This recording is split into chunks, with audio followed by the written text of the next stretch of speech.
Hello and welcome to Open Minds UFO Radio. This is your host, Alejandro Rojas, and I am with, you might think it's Martin Willis. Martin, not here, Willis. He's actually not here. He's in Florida. He's running around trying to check in a hotel or something like that, so he couldn't make it to record the show. And I guess his guest canceled on him, so he won't be doing his own show, Podcast UFO, this week. But before you feel sorry for him, he did send me a picture of these beautiful white beaches where he's at. So he does not deserve our pity at all. In fact, he should be the one pitying us who are back, doing our regular life rigmarole.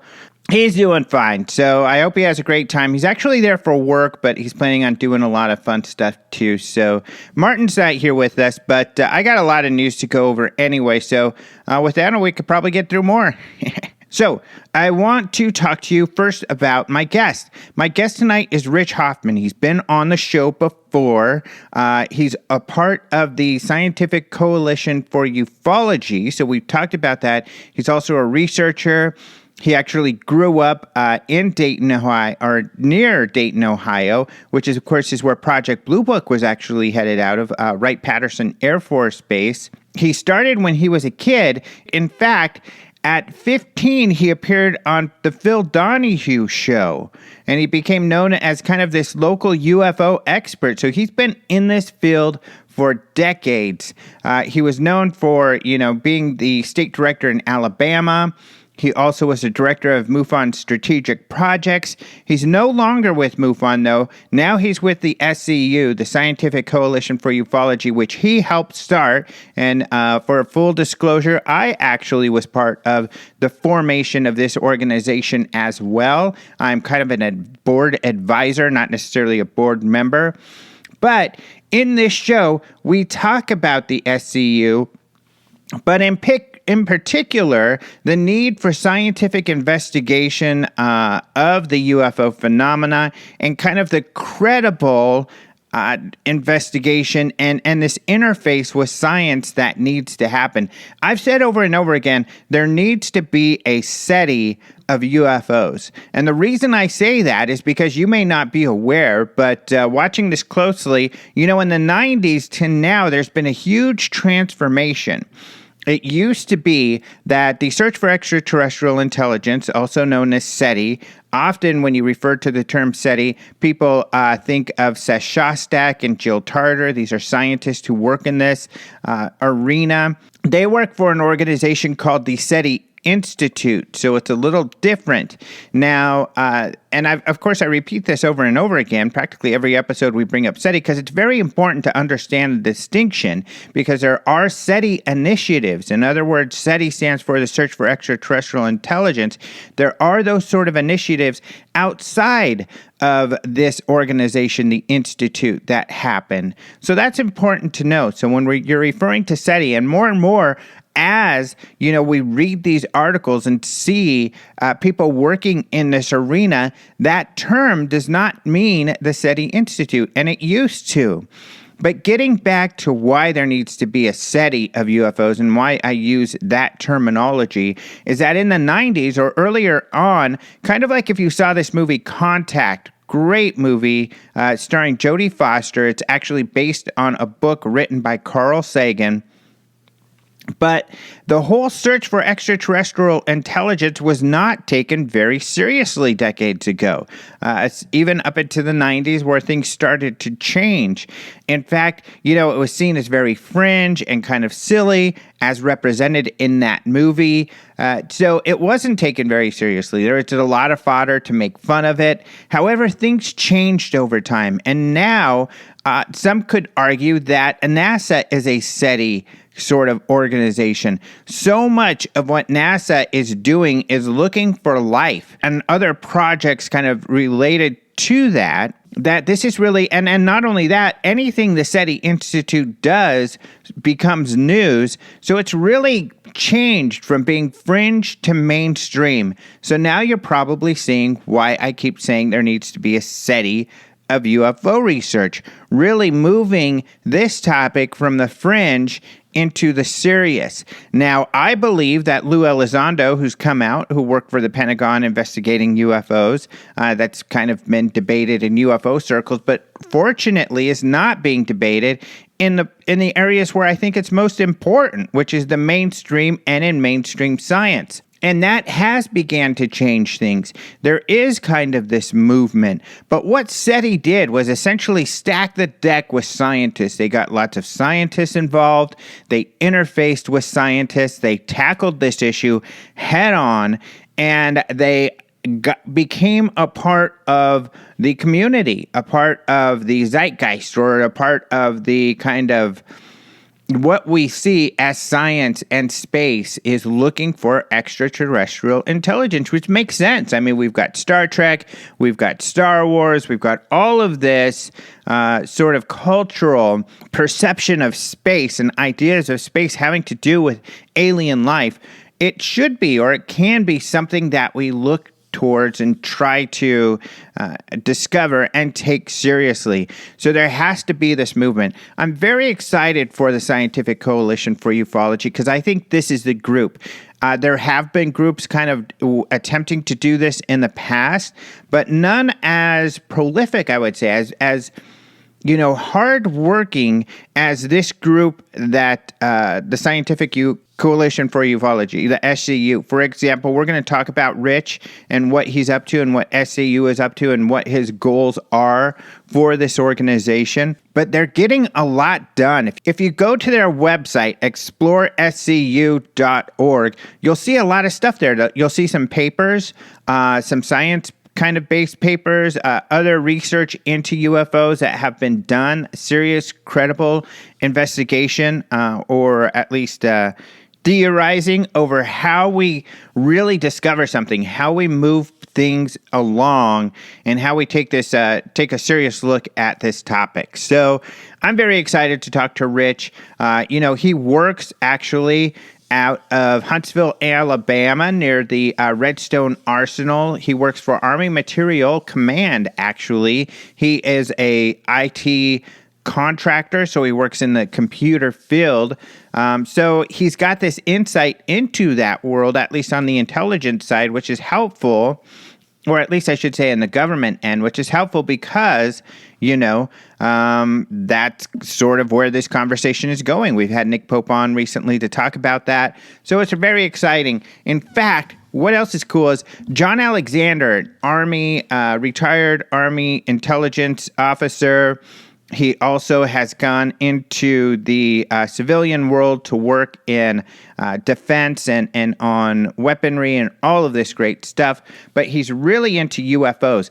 And he investigated. He had this group that he put together to look into where are the secrets. What does the government know that they're not telling us? What he found was, like you said, it was more kind of bumbling bureaucracy and just really dropping the ball is what he found, more so than kind of this major overall secrecy. And he spoke at Phoenix MUFON recently, and just the other day, and it was a great talk because he talks about budgets. He talks about how you're able to do this sort of thing. Lou Elizondo has talked about this quite a bit. If you've read George Knapp's articles on more information that he has discovered regarding ATIP, this organization from the Pentagon that investigated the UFOs, more around the budgets, and Harry Reid, the senator, and how they had to frame things and word things in order to get money into this group to do their UFO research without mentioning the word UFO. We're going to talk about that with Rich because that's really important. people and funding run from the term UFO because of all the baggage that the term has with it. And these are really serious considerations when we're looking into moving things forward and getting people involved who have an interest but are afraid of the blowback that can happen. Harry Reid talked about that fear, that very real issue that they had when they were trying to set up ATIP. So it's a big deal. It's a big thing. And we've got to work smarter, I think, in this field if we really want to make some progress. And that's what I think SCU is doing. That's what I personally feel the To the Stars Academy is doing. It's not easy. And it's very difficult. Everything's nuanced. Everything has to be, you're literally walking on eggshells.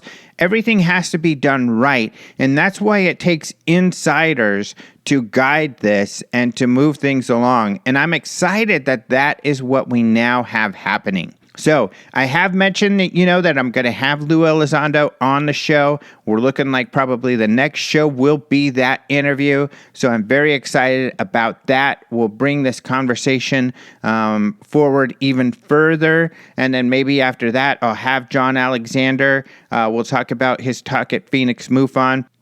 But this is a really important time for this field, and we have to capitalize on it, and we can't just stick to, and I don't mean to insult anybody, you all know I never intend to do that, but there's a lot of sloppy thinking, there's a lot of, well, it must be this, or it must be that, and if I look at they, whoever they may be, do this, so that must mean they're hiding this, or that happened, and all of these scenarios are wild and fringe, and so many people, so many even prominent quote-unquote UFO researchers, purport this information without looking into or even researching or digging in and talking to these key players. And that's really important because you have to run these things by all of your conspiracy theories or wild ideas. It's fair to be able to let these people speak to them, as they often do when I interview them, because there's often real-world answers, real-world considerations, and there are reasons why things are done the way they are. What's interesting is a lot of people assume that many of these people are hiding these major secrets behind interfacing with aliens or some other wild idea, when, in fact, that's not the case. These people feel just like you do, or just like some of these people with fringe beliefs, and they're doing their best as an insider to try to get answers and try to move this conversation along in a serious way. And instead of bashing these people, or, assuming they're evil and terrible and doing all of these bad things, there's a lot more cooperation, and there's a lot more, that can happen. I think a lot of people assume, they don't know, they haven't listened to this speaker or that speaker, or they haven't listened to this contactee or that abductee, so, they don't know what's going on. Well, they know more than you think, and it's just typically when you don't understand a system, it's easy to assume why that system works the way it does, and it's difficult to dive in there and try to understand the complexities. In fact, it's similar to something that John Alexander said. He said that really this topic and researching it is as serious and as difficult, complicated as investigating, a cure for cancer. It's a very complicated issue, and if you're going to do it, the service that needs to be done, then there's a lot of resources, a lot of different scientific disciplines that need to be put into play in taking a wide look at this topic. So I think we're in a great chance to actually get that done. There are players in the field right now doing this, and I hope that SCU can kind of become that SETI. Stay strong, stay scientific, and interact with and take feedback from mainstream science to kind of break down those barriers and to move this so maybe in 5-10 years, when people bring up UFOs, it's considered like it was with Project Blue Book, or it was to Dr. J. Allen Hynek, who's represented, of course, in this television show, Project Blue Book, a serious scientific investigation, a serious scientific pursuit for knowledge about an unknown mystery.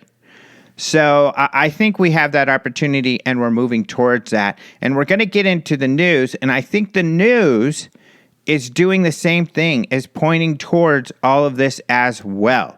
So let's get into the news. I do want to mention a couple of things when it comes to the news and my YouTube live show. So I'm doing this live show called UFOs Seriously Live. It's essentially a live YouTube show where we're taking the topic seriously, and I go over all of the UFO news, and I also answer questions from chat. So there's some one-on-one interaction with people. If you're not watching it on YouTube, you must. And I am very disappointed you for not doing that. I'm just kidding. I know people are busy, got a lot going on. But if you have the opportunity to, even if you can't catch it live, you'll be able to hear me talking about a lot of news, a lot of these issues. It's on YouTube, and I'm moving a lot more stuff over to my YouTube channel, which is called the Alejandro Advantage. If you just Google Alejandro Rojas on YouTube, you're going to find a lot of other guys. Most of them don't speak English. So, but if you look for the Alejandro Advantage, you'll find my page where I've got lots of cool stuff, lots of videos going up, and I'm going to have more and more going up there. You can also find all of these linked at the AlejandroTRojas.com, which is my blog, or on the Patreon. It would just be great for you guys to see that, because I'm talking about all of this sort of stuff and then answering questions from the chat. And it's a lot of fun. So check that out. And in fact, I'm going to videotape myself doing my intro, doing these interviews with people for the podcast. And I'm also going to put those up there soon as well. So I'm going to beef all that stuff up because I want to get information out to you all as quickly and as often as possible, because we live in such important times when it comes to this just terribly interesting field. I mean, sometimes people will say, why don't you believe in UFOs? And I'm like, what are you talking about, dude? Why do you think I do these podcasts and stuff? I think there's a genuine mystery here we have to look into it. Just because, a news story comes out and they say, look, there was a UFO that just flew over the desert and some guy took a picture and it's got to be a UFO, but it's a bird or it's a plane or something. Just because I don't believe everything's a UFO or an extraterrestrial spacecraft does not mean I don't believe in this field. It's just the opposite. I want the good data, the good information, so we can really determine something based off of anomalous information, not based off of information that we can't confirm is anomalous or is likely not to be. That's a waste of time. So, anyway, in the news, a couple of interesting things when it comes to Project Blue Book. First of all, you may not have heard this, but Project Blue Book, the History Channel series, has got renewed for a second season. So that's good news. It means people are watching it. Some of you may be thinking, well, that's not good news. In fact, John Alexander this weekend expressed this opinion because the show is not totally real. They're pushing out some stuff that's not real, and we want people to know about the real Dr. J. Allen Hynek. Well, I can see that point. However, the result of the show has been a great interest that has been kind of sparked in the general population about Dr. J. Allen Hynek and what he's up to. And the History Channel has put some great articles about him there. And we see these UFO stories popping up all over mainstream media because of the show. So I think it's a really good thing, personally. I think it's important. And sure, it's difficult that sometimes it's entertainment, but that's the way it is. entertainment gets to the masses more than like a documentary does. That's just the fact of things. So, I don't think it hurts to attack this topic and to get information out in as many fronts as possible. So check that out. Also, I've got some reviews. I do go over my reviews on my UFO Seriously live show of Project Blue Book. And the reason that's important is not just to talk about some sci-fi show, but to talk about the real cases that are referenced, because there's really some intelligent writing there that I don't think everybody catches up on. David O'Leary, the writer, and I'm sure the other writers and people involved, they're referencing actual mythologies if they're not referencing real cases. So there is a lot to learn by breaking down those stories and going over some of that stuff. Plus, we get to review other cases that the show is not directly referencing, but are similar to what the show is referencing. So it is a learning kind of activity that we get to go through. So Project Blue Book is going to keep rolling. Also, there are those of you in the UK, probably listeners right now, who have been wanting to watch this and kind of upset because they haven't been able to. But the Sci-Fi Channel has now picked up Project Blue Book for the UK. So the UK will be getting the show on the Sci-Fi Channel sometime soon. So that's good news. Otherwise, this is really great. There's this scientist called Avi Loeb. He's actually a Harvard astronomer, and he has been talking aliens left and right, and he's been making tons of news. All of these news links, by the way, you'll find at openminds.tv on the front page. But you'll see there two links. I have a Washington Post link and a Boston.com link. The Washington Post link I have there if you're a subscriber, but if you're not a subscriber, you might not be able to read the whole story. But Boston.com reprinted the whole story, and so that's why I have both links there, so you can read this story. And essentially, this is the guy, the scientist who suggested that this planetary object, Oumuamua, that's how you say it. I think it's a really fun name to say. But he suggested that this, kind of long potato-looking thing that came through the solar system like a few weeks ago could have been extraterrestrial. And a lot of his colleagues have said, that's ridiculous. How can you say that? But it has been a little bit weird in that it's the first extrasolar object to come through our solar system. Typically, like a comet will come around the sun, and then leave, and maybe we won't see it for a very long time, but it is in orbit around the sun. This object came from Lord knows where and flew in, went around the sun, and it was caught in the gravity of the sun, whipped around the sun. But when it moved away from the sun, it sped up, and the scientists were not sure why. Now, most scientists are thinking it's probably just because of the makeup of whatever this thing is. We don't understand it, but if we were able to get a sample and kind of examine it, then we would probably get why it did that. Avi Loeb is saying, well, if we got a sample, we might have found out it's alien technology. He says it might be like this giant solar sail, that essentially what that is this big sail. It was on Star Trek, actually, where the sun pushes it. The heat from the sun or radiation from the sun is able to push this sail just like a wind would. It's kind of like solar winds. And that's how it travels. So he thinks that maybe that's what it was. Lots of his colleagues are getting really upset about this. Some of them think that he's just kind of challenging people by bringing this up. But he's doing interviews and he's not backing down. He's saying this is a possibility. In fact, he did a video also, and we've got a link on the page, why the universe may be full of alien civilizations, where he talks about his belief that that may be the case. Really cool stuff. So you got to check those stories out. Again, and we keep talking about this. This is these scientists kind of coming out and talking about aliens. It's kind of getting okay for scientists to talk about aliens. So really cool stuff. Also, there's another good story there about Tom DeLonge, his drummer with Blink-182, saying that he and Tom used to like to get stoned and go look for UFOs in the desert. He said sometimes they saw stuff, and he was on Joe Rogan, the drummer.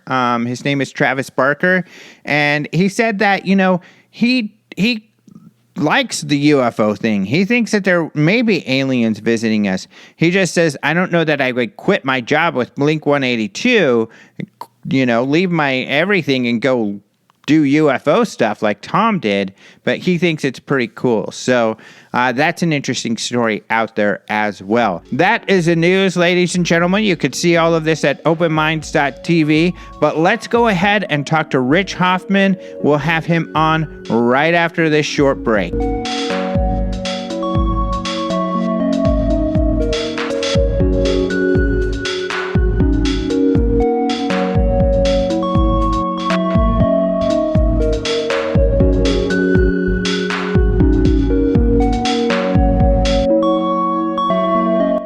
All right, I am happy to welcome back to the show a lifetime ufologist, Rich Hoffman. Hello there. Hey, how you doing, Al? Good. It's good to be on with you again. Yeah, it's great to have you again. And I called you a ufologist, which is, what do you think of that term? What do you think?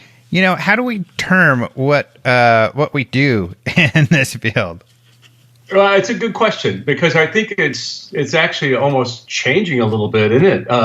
Even the term UFO has an interesting connotation to many, that now that there's this emphasis that's like, changing them to AAPs or UAPs or that type thing. And I still think of myself as a ufologist, even though, I've always adopted the fact that I'm going to be dealing with not only flying objects, I'm going to be dealing with another kind of, might be underwater objects or something of that nature. But I think we need to look at maybe coming up with another way of, calling ourselves, because I think that too often it has this, again, it's a negative connotation with the word UFO or the term UFO that everybody immediately attributes to being aliens and, a bunch of kooks running around wearing some sort of hats or something like that, those aluminum hats or something like that. But I still think of myself as a ufologist.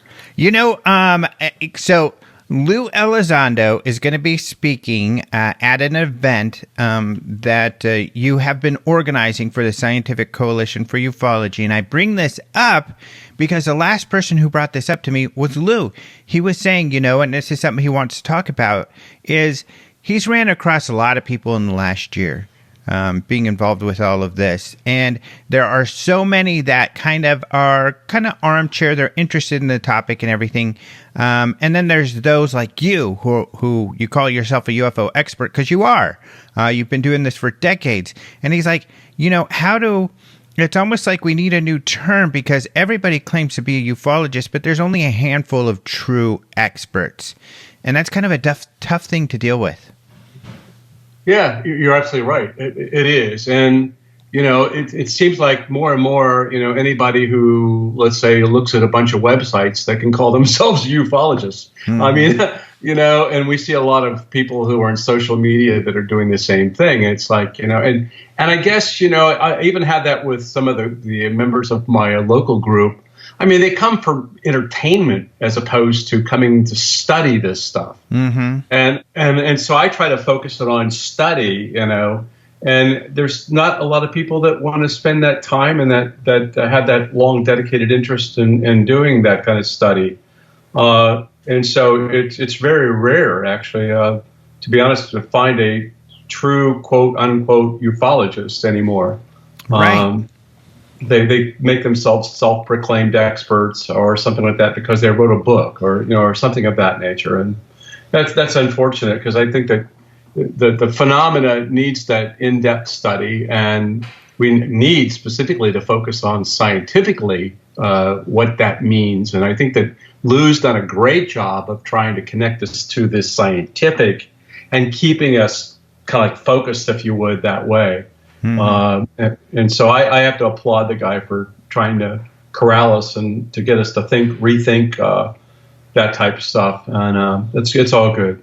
Yeah, I'm really tempted to talk to you about, and we'll get into this, kind of this new world and how things I feel have been changing really rapidly in this field like we haven't seen before. But I kind of wanted to take a step back, though, and kind of frame your perspective and approach to this phenomena. And one way would be, you were with MUFON for decades, and now you're with the Scientific Coalition for Ufology. Why was it important to create this organization? What I began to see, you got to understand that MUFON does fills a niche that I think is still very, very valuable. In the sense that if you look at NUFORC, in terms of what it does, it just gets the sighting data, and there's nothing done in the way of investigation of the case and helping us to reduce down the bogus stuff or the misidentifieds or the crackpots or whatever you want to call it, but to get us honed down a little bit closer to getting to what the UFO is about. So with the fact of having an investigation, you're helping to do that, and that's boots on the ground, or that's people calling somebody and helping to walk through that. So that's where it plays a very critical role. So it's collecting that kind of data. Now, here's the problem that I continue to see, in the sense that, you may have in your database 70,000 cases, and that's wonderful to have 70,000 cases. But the question comes, who's taking that data and going through it and really pulling out the nuggets of the wonderful information that you need or you want to garner from a scientific standpoint to be able to help us account for the maneuverability of the object, to see if there's any, like some people report distortions around the objects or something of that nature. And it doesn't, you did, what I saw was that we're doing a great job of collecting. It's almost like what the Air Force did. But then who was actually doing the analysis? Who was doing the study of that data? Mm-hmm. And what I found was that it was very rarely being looked at. It's not like that, other than the few of us that were actually going and culling and looking through it. And it's one thing to go out and find a case that looks really, really good, but and helping to re-look at it and through more of a scientific lens, which is what the Science Review Board was attempting to do. But I mean, again, it's like we need to make use of the data, and people need to be able to look at the data. We didn't allow scientists or other organizations or whatever to necessarily come in and look at MUFON data. They needed to be a part of MUFON, and there was like I made and I was encouraging us to be able to get it in such a way that you could do that. And then for scientists to be able to take it and then do statistical analysis, to be able to do all these kinds of things, to be able to determine more and more about the objects, and to help them craft white papers, to be able to get them out, the white papers out, and actually get stuff published in scientific journals, right? Mm-hmm. And so to me, that's where I see that we needed to go even with the MUFON. Well, I mean, the other part of that is that MUFON started to move kind of like in directions that a lot of scientists reject outright. I mean, it's like, you want to talk about secret spaceship programs, or you want to talk about and have those at your conferences. Well, those kind of things don't help the scientific community to stay in. And what I found out is that a lot of us just were starting to leave, and we don't want to lose those scientists who have an interest. So that kind of led to a little bit of the formation of kind of a loose-knit team that we did have while we were under MUFON, and we called ourselves as a team, kind of like the SCU. It's just a coalition of us getting together to be able to study. And of course, we were studying the Aguadilla case, right? Mm-hmm. So we started as a team then to be able to now, like, how can we apply that? And in that particular case, it was a situation where the witnesses did not want to go through any kind of a UFO lens. They wanted to keep it outside of a UFO group and MUFON. And so we had to now work it outside of, MUFON. And, well, that caused a lot of heartburn. But anyway, bottom line was that eventually a lot of us got a little bit disappointed with that and said, look, we need to come up with a new way of approaching this, and we need to have more scientists engaged in it. And so let's go create our own group. And that's the start of SCU.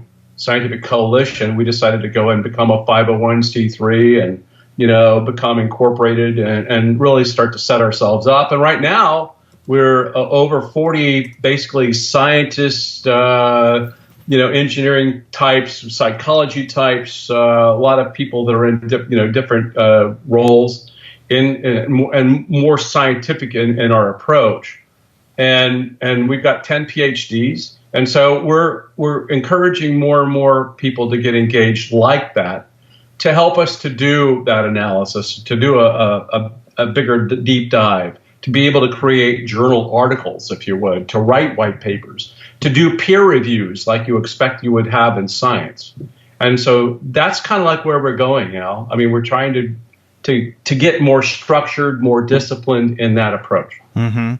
And what's cool is if people go to the website, explorescu.org, you've got already a lot of great stuff up there. What I find exciting is the papers link, where you have different white papers or papers that have been written throughout history, including like Special Report 14 from Project Blue Book or the Condon Report, some that are well known, but others like this Estimates of Optical Power Output and 6 Unexplained Cases by Jacques Vallée. So these are science-oriented papers that are out there. Now, there's few and far between to find these sort of things, but they have been done in history. Yes, and so we're trying to collect all those that are relevant to the scientific approach that have been published. At the same time, we're also now going through and reviewing. For example, let me give you this peer review process. When we did the Aguadilla case, we were like saying, well, who can we go to have them look at our work and of a scientific nature, and really to help us out in identifying and figuring it all out. And did we do it right? And is there something we're missing, or that type of thing? And so we were looking for that to happen. Well, as you might recall, we ended up going over to an organization over there, CNES, and we went to a Sigma, I think it's Sigma 2 or something of that nature group that's under their NASA, if you would, that were willing to at least look at the paper and give us some feedback on it. And in France. In France. And I'm sorry. And so we're now making that more rigorous. And we've actually taken, Kevin Randall did a paper on the Mantell case. So we've actually gone through and looked at his paper. We've given him some feedback. He's actually rewriting it and making some changes to improve it. So we're supporting him in terms of that. And so we've gone through like a peer review kind of like work there. And now we're applying it to ourselves in the context of even our Nimitz report, which we're coming out with. And so, again, it's the rigor of going through, having people that are technical, and finding those other technical people to do that. And that's what we're trying to mature. Mm-hmm.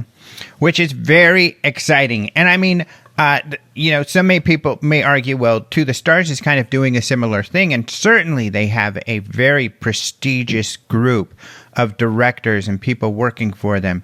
But at the same time, there's a lot of controversy attached to it. There's kind of this entertainment arm where what is great about SCU is it's just kind of pure on its own. It interacts with the public, and is this coalition of very serious-minded people, not distracted by some of these other things.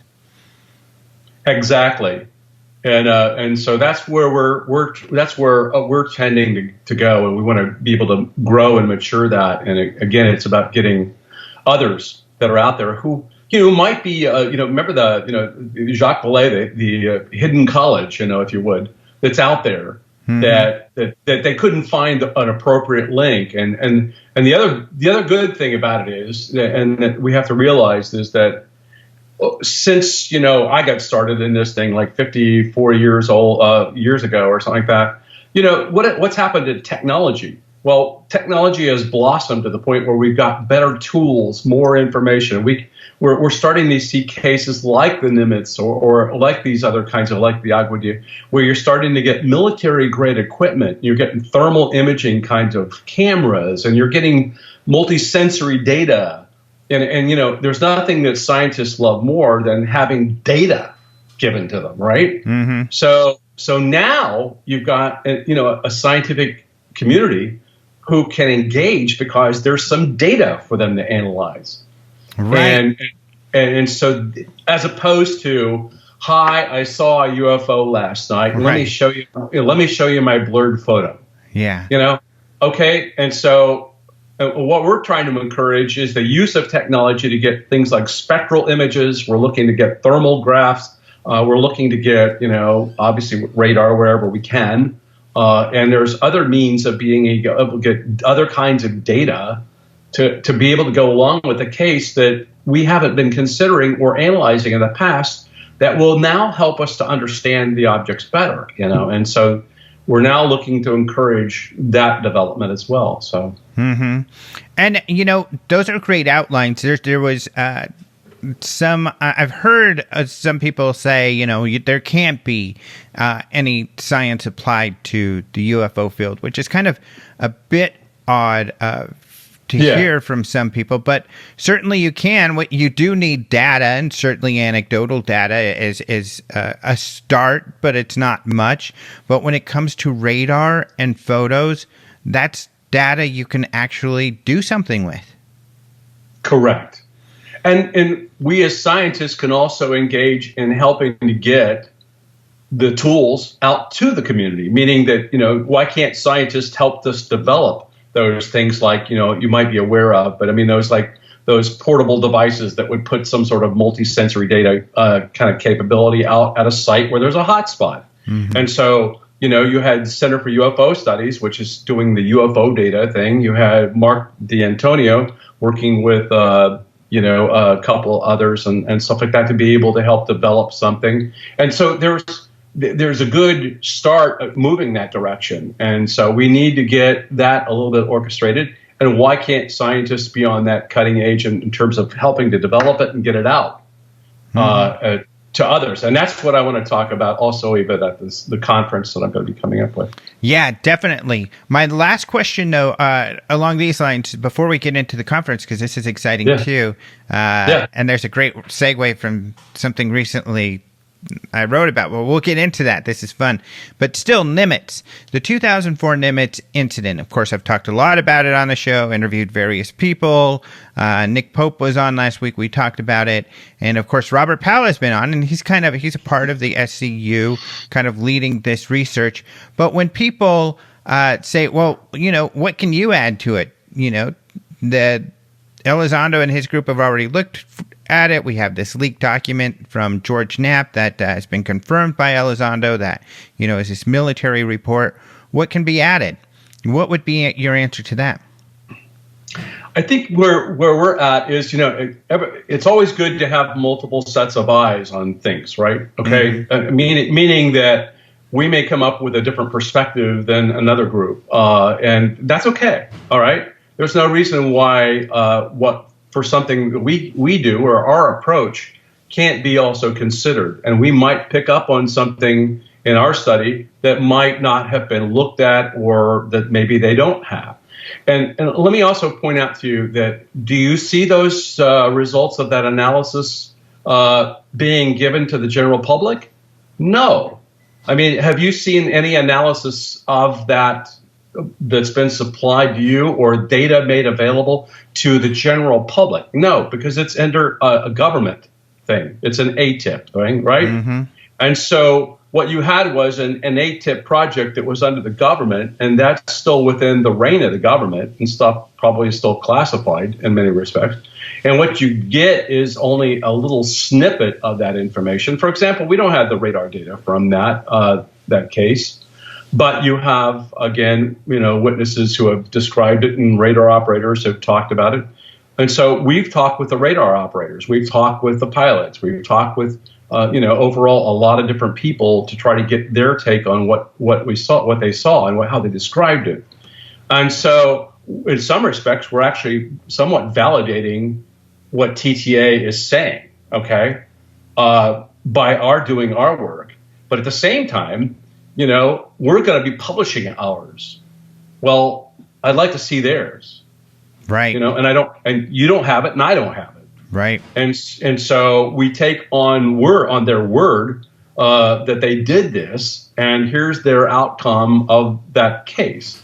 But that's all I can do at that point, right? Yeah, exactly. I think you make a lot of great points. That's what's really exciting about this report, and I know the SCU report will be coming out soon, is that, we haven't seen, and I think that's something that we need to continue to talk about, amongst the community is, and Lou, says he can't share anymore, unfortunately, because he's bound, by his, these things are still not released to the public. So all we have is this one leaked kind of short report with a handful of witnesses, but we don't have that radar data. We don't have analysis, how they analyze these videos, how they determined they were anomalous.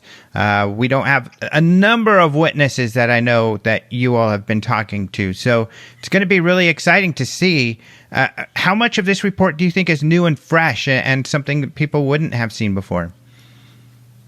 Well, I think what's happened here is, and as well as I do, it's a situation where we work, and we've had a lot of these conversations with these people, and we've got this kind of information that was given to us.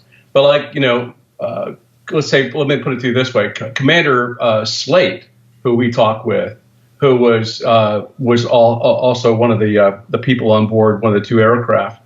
We talked with him. We got a lot of detail that he gave us that, and he's not on Facebook and he's not out, being interviewed. So consequently, we're going to have information that we got from him that, hasn't been published. Okay. So, or that has not, that will be new. The other thing is that we've gone through exhaustive levels of detail of looking pixel by pixel at the video. And we have data like you wouldn't believe on that. And we've got, Larry Cates, who's a mathematician that's focused on it, who's published an extensive amount of information. We have, let me put it to you this way. Do you know what the kinetic energy level that what would have happened if you had an object that dropped from 80,000 feet, stopping and above sea level in 0.78 seconds? What would be the kinetic effect? What's the amount of G-force that you're talking about? How do you look at that and apply that to the concept of, acceleration and deceleration? How do you do that? And we're looking at it through the lens of a scientist and say, how can this possibly happen? Mm-hmm. So, for example, Elon Musk is doing that, I guess, with his SpaceX rockets. But, of course, they've got rocket engines, and they're expelling huge amounts of fuel to do this. Well, exactly. And you don't have that, here. Right. So, I mean, how do you propel yourself to such a speed to the point where you can get to where you're going to be in 0.78 seconds? You got to look at it like, I've got to accelerate and then I have to decelerate to stop. Right. I mean, but this is instantaneous in that level. And how can that be? And then, what do we know about aircraft? Well, they go through the sky or they go through the atmosphere and, they practically burn up, the faster that they go. Right. So how do you deal with an object like that's doing that? So again, you're going to see like the perspective of the scientist or a physicist, if you would, that's looking at that angle to say, well, how can this possibly be? So we do that as well. And so there's a lot of this kind of information that we're going to be able to give you, and you'll be able to, it'll be published. So you'll be able to see it and you'll be able to touch it and you'll be able to, where you don't have that with the other stuff, right? Mm-hmm. Right.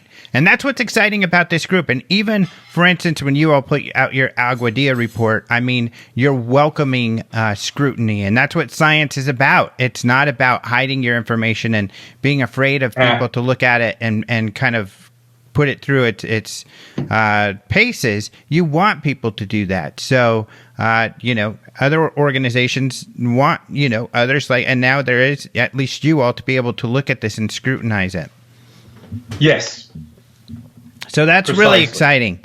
We've got to go to break, but I will mention when we come out of break, we're going to talk about this conference. And actually, it's located near where you work, the Redstone Arsenal in Huntsville, Alabama. And that's important because people may not realize this, but the last episode of Project Blue Book, Operation Paperclip, they talked about Huntsville, but specifically, I don't think they even mentioned the name, specifically where those German scientists were working to begin the space program was at the Redstone Arsenal before NASA even existed. So we'll talk some about that, Rich's experience working in the area when we come back from this short break. So stay tuned.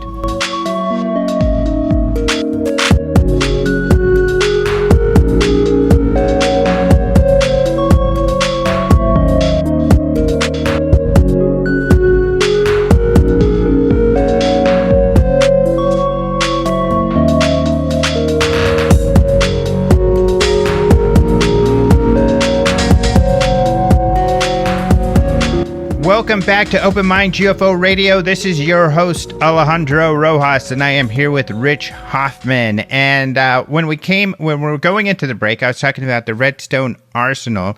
And even when I wrote about Project Blue Book, the last episode, I don't even know if I mentioned the Arsenal, but it's got a rich history. One can argue this is kind of where the birthplace of our U.S. space program. Yes, it's a very exciting thing, and we're very excited here in Huntsville because we got the 50th anniversary of the moon landing, and this is where the rockets were built. In fact, if you go over, and I know that you know this because you went to space camp. We have space camp here, yeah, and we have the Davidson Center. It's got actually a full stage Saturn V in it on its side, and you can go and look at it. But then there's also a large Saturn V sitting out there, and then they have all the earlier models of rockets and stuff like that. And even on the Arsenal, you can go over there and there's the original Redstone test facility that Wernher von Braun used for the Redstone rocket, right? It's still over there, and people on the base, and people can go over and see that, and that those test stands are still there. And it's very exciting because the SLS is being built now, and of course there's all different kinds of things related to that, and so it's an exciting place with NASA there, but it's got that rich history, like you talk about, of that whole space program, and now you have the Marshall Space Flight Center there, and you've got, in addition to that, I don't know if you know this, but the FBI is leaving Quantico and coming here. So I didn't know that.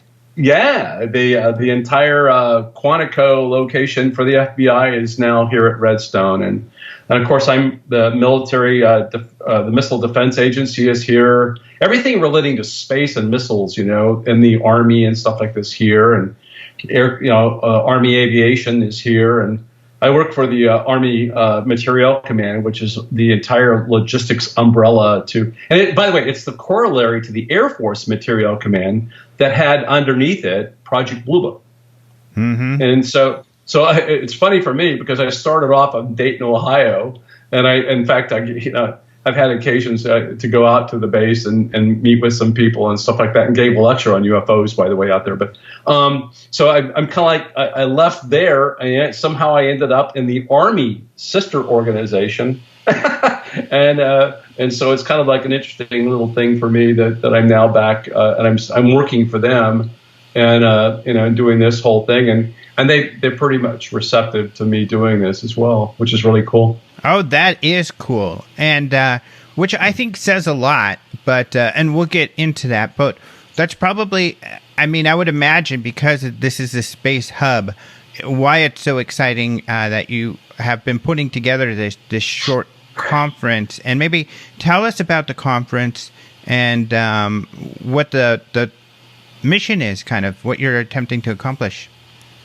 Yeah, a lot of us have been talking about wanting to do a conference, and I was willing to say, I'd love to be able to have one in the back door, so to speak, of this, Redstone Arsenal and the Marshall Space Flight Center, and to now see if we can get a collaboration between some of the scientists and engineers and that type of people that are over there.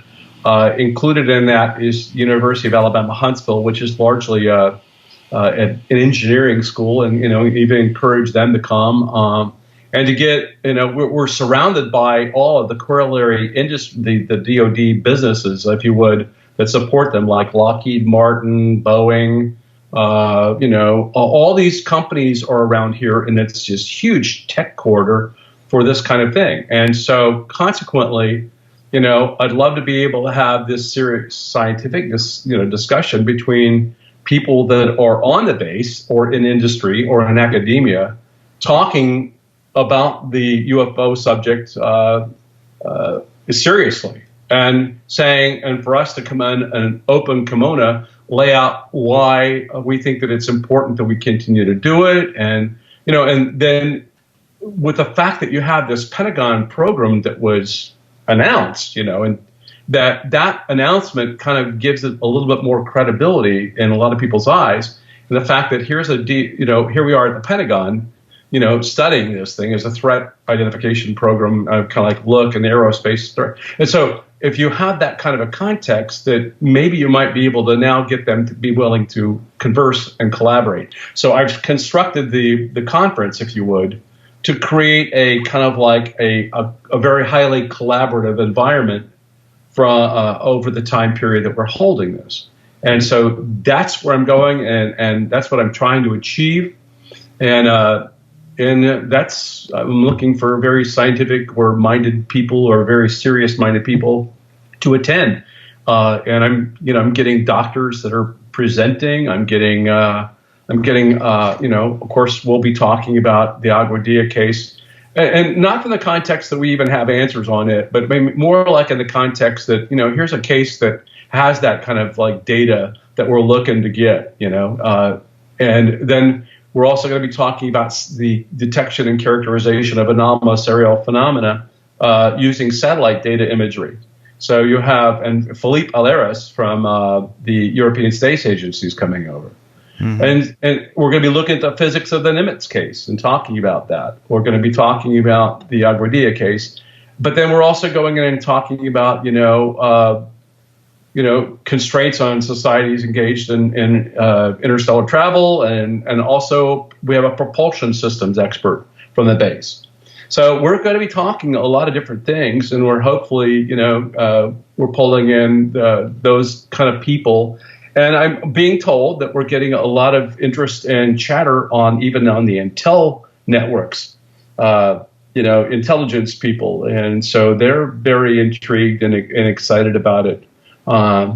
So Lou is extremely excited about it. I mean, just from the standpoint that we offered him to be the keynote for this conference, because I think that his approach to this thing is right in sync. And he was a former military guy, right? Mm-hmm. I mean, he was former Army. At the same time, he has the Pentagon experience, and so he can help us to kind of like get that where we want to go. And so I'm very excited about this. I think it's going to be a great conference, and you need to contrast this against a lot of the other conferences you probably have even heard of. But I mean, it focuses solely science and getting the scientific community engaged and talking, and that's where we're trying to go. Mm-hmm. And one of the things I found out right off the bat is we need to get away from the term UFO, because to the scientists and to the people on the base, that they won't even begin to come. And so we got to we had to change this over to anomalous aerospace phenomena, and aerospace connotes, actually, believe it or not, it's not just, air and stuff like that. It's that's a term that works in all three layers, the oceans, the atmosphere, and in space. So we're calling it AAP, anomalous aerospace phenomena, and trying to do what we can to pretty much avoid as much as we can the term UFO, because we're trying to get them to look at this in a different context other than, what the typical UFO thing brings up. Mm-hmm. Which is funny, because it wasn't like on the program, Project Blue Book, it wasn't Hynek, a scientist who came up with UFO, but it was, Ruppelt, who was in charge of Project Blue Book, who came up with that term. Right. So it was a Air Force term, but it's gotten corrupted, I suppose, is the way you'd put it, and people's perceptions have changed. And so it's interesting that, we have this world where we have these scientists who are now, like this Harvard scientist in the news, Loeb, and we've got others that have been talking about, the importance of paying more attention to sort of these anomalous events. And and Lou, in a way, has kind of shoehorned the UFO issue into some intelligence work. He did that while he was in his career, along with others whose names we don't even know because he cannot share who he worked with in the intelligence world on these sorts of things. But now, that's what's great about what you all are doing, because it's filling that kind of gap that even scientists are saying that we need filled, which is to take a serious look at these incidents that could be related to, and this is the scientist saying this, that could be the result of intelligent extraterrestrial intelligences. Yes. Yeah, I mean, it's wide open in terms of trying to figure out where these things, could emanate from, come from, or even what they are. And we haven't eliminated these big hypotheses. In other words, are they all coming from outer space? No. The data doesn't suggest that. Are they? Have they always been here? There's the always been here hypothesis, if you would. You could argue that. You could talk about interdimensional, like ballet, that they pop in and pop out of space and time or something of that nature, and you can have cases that substantiate that. You can have instances where they kind of like completely just blank out in front of a witness or something like that and pop in out of nowhere. Well, you've got that. And then at the same time, you've got, like if you want to go with the Bentwaters case where, Peniston goes up and basically touches one and, he's actually touching it and that type of thing. And then gets these things, these ones and zeros binary code, I guess. And it translates into something like it's a time machine from our future or something of that nature. So we don't do a good job of eliminating all the various hypotheses, but we do need to do.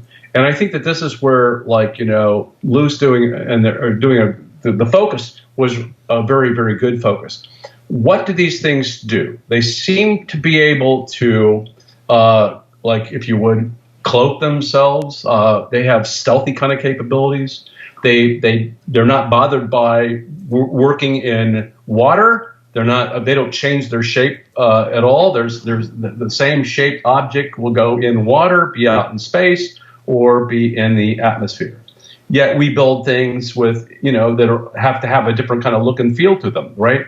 So in order to be able to maneuver through those different media. And yet these things don't do that. Well, wouldn't that be great to know? Or what about, obviously positive lift, the fact that they can hover and they can do what they can do. How do I begin to have something that can be maneuvered from 80,000 feet to 0.78 seconds, ending up and stopping just above the water? How do I do that? And so we need to be able to understand these things, categorize and look at and sort those kind of details out and see what, if anything, we can figure out in terms of how that works. And that's what science does. It looks at it that way. Mm-hmm. And what's great about this is at least it's showing Lou, who's got certainly his connections into the real serious mainstream and high-level echelons of the government, of intelligence, of DOD, and also now more and more science, that and these scientists, that there are serious science-minded people who have been looking into this for a very long time, who you can come in and listen to it and talk to, at your level, if you're a scientist, and inside of your own comfort zone. And I think that's really important to kind of introducing, the idea that it's okay to look into this stuff. And there are avenues of research that are very interesting that can be looked into. Yes, absolutely. And so the more we can put that lens on and figure out what's going on and seeing if we can come up with those answers or eliminate some of these things, that we believe. For example, you had Stephen Hawking, who was interested in the Hawking radiation. Well, the question was, in his mind, does the UFO, when it pops in or pops out, do you see any indications of Hawking radiation or an indication that there's a wormhole that's being created? Well, do you know what one looks like? Do you know, and what do we need to do to be able to figure out? Because the more we educate the witnesses or even getting that data or having the right kind of information will help us to do it. And does that mean that we need to be enlisting cameras that go beyond the visible? Because we're tired of not getting anything, that's meaningful from the visible range of the spectrum. How about we go into the ultraviolet? How about if we go into and these other ranges like infrared, near infrared, long, far infrared? How about if we go into, other, and the spectrum is pretty large. So I think that if we go and we look and develop the means to be able to detect those kinds of things like gamma ray radiation, or that we might be able to learn more about their operation and their capability, right? Mm-hmm. And so that's what we're trying to say that we need to really, really focus on. And again, if we get scientists engaged in that, which is very, encouraging to me, then we might be able to then be able to collaborate, come up with ideas, share, and really go at this thing in a way much more dedicated approach that's going to yield some results. Because, hey, look, I'm not in this 54 years because I don't want to get answers.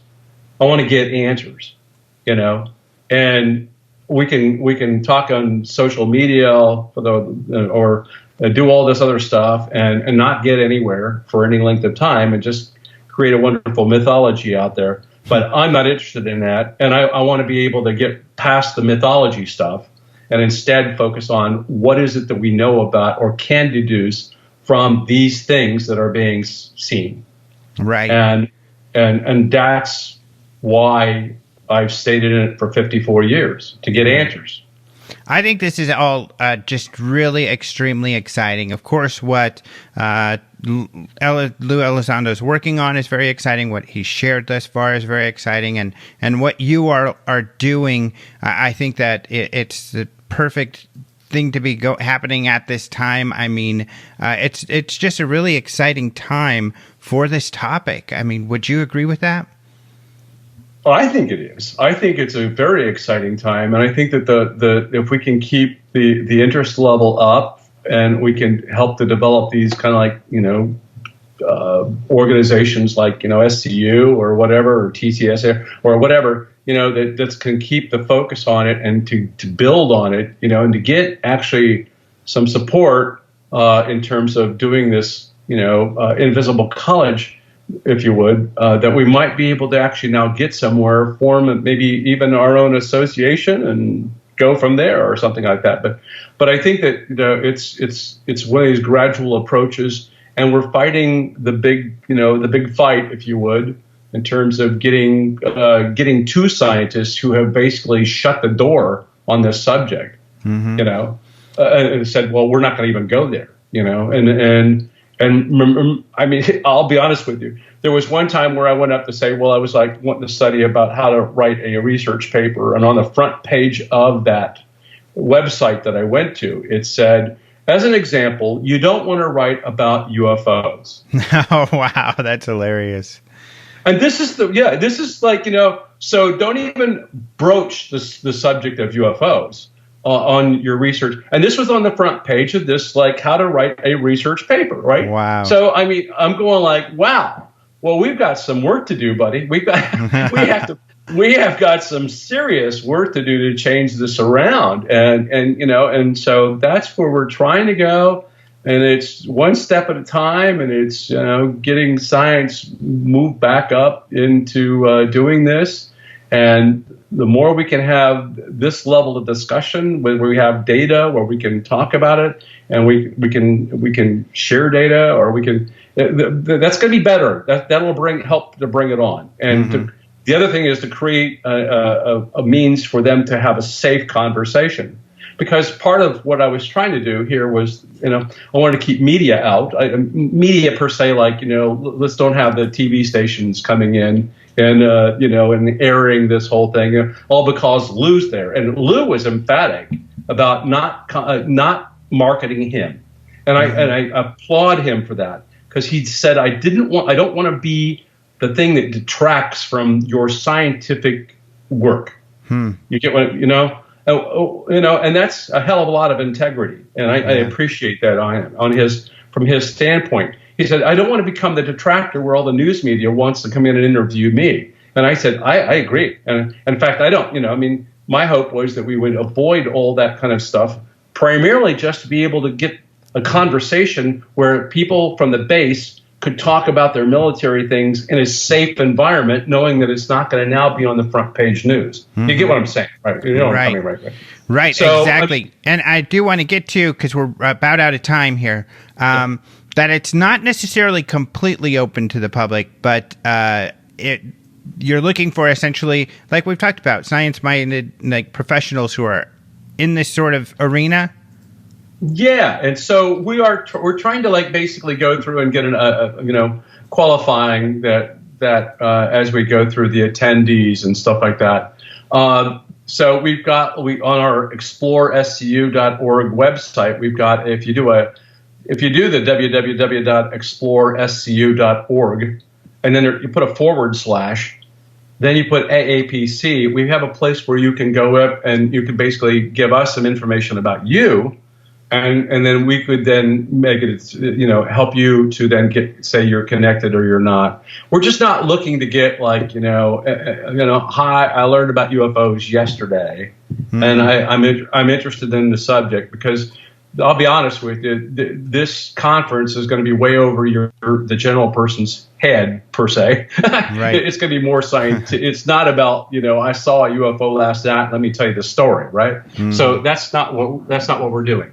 And the other thing is, I've made this thing at such a rate. I don't know if you saw my rate. Right now, it's $150 to attend the event, and that's good through the 15th of February. And then I'm going to raise it to $175. But guess what? I've got it a rate that makes it affordable, because that includes 4 meals, 2 lunches and 2 dinners. Oh, wow. So, where can you go to a conference this day for that kind of price with people like this coming in and doing it? And so my big concern was, my God, half the base was closed because of the government shutdown. NASA was closed. Also, the FBI was closed. And so there was a lot of those people and the contractors took a big hit, and so they're hurting financially. And then there's the threat coming up on the 15th of maybe another one, Right. So they're being a little bit hesitant about signing up and saying that they even want to spend that little bit of money. So anyway, that's kind of like where we set this thing up, and I think it's going to be fabulous. I really do, and I'm looking forward to having any serious-minded individuals that have an interest in science and stuff like that to really be the ones that come. Well, great. Well, thank you so much for coming back on the show. I'm really excited about everything SCU is doing. Of course, I've been involved with helping to develop SCU at the beginning and everything, and I am just so extremely excited about the organization, all of you involved with it, and where it's headed. And it's great. Keep up the great work. Thank you. I appreciate everything you do for us, and I'm very sincere when I say that. Thank you so much to Rich for joining the show. That was so much fun. Be sure to check out explorescu.org for more information about what the SCU is up to. And if you are interested in that conference, check that out. That should be a lot of fun. It's going to be very technical, so you'll only want to go if you're into that sort of thing. But I think the networking that will happen there is going to be very, very important. But thank you very much. So when it comes to the news that we talked about earlier in the show, be sure to find all of that at openminds.tv. Some of it won't be up till later this week. I update the news every Thursday before my UFO live show on YouTube, and I have that on Thursday evenings at 6 p.m. Arizona time, which is currently aligned with Mountain. We don't change our time zone, so that makes it a little funky, but time zones are just that way, aren't they? But you can always also follow my social media, because I'm updating that every day. And you can find Open Minds UFO news on the forum, also on Facebook, and follow that as well. And all of that information you find at openminds.tv or at alejandrotrojas.com. The UFO Congress is also got a blog where lots of UFO news is going up there as well, ufocongress.com. Be sure to get on the email list at ufocongress.com because we're also sending updates. Now, these updates include UFO news, but they also include really cool UFO and alien products at the store.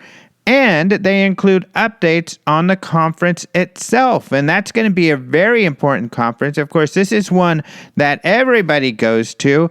And everybody's going to want to come to this next one, not just because we've relocated to downtown Phoenix, which is going to be a lot of fun, but also because the speakers are great. We're going to be listing those speakers really soon, so you're going to want to be on that email list. Remember, go to ufocongress.com to get on that email list. Otherwise, we're going to have another great show next week. Thank you all so much for being here. Thank you to Caleb Hanks for the opening and close music. Thank you to Martin for the moral support. I know he was thinking of us even if he couldn't be here. Thank you to Systematics for the bumper music. And of course, as usual, thank you, the listeners, for being here. Until next time, adios, muchachos.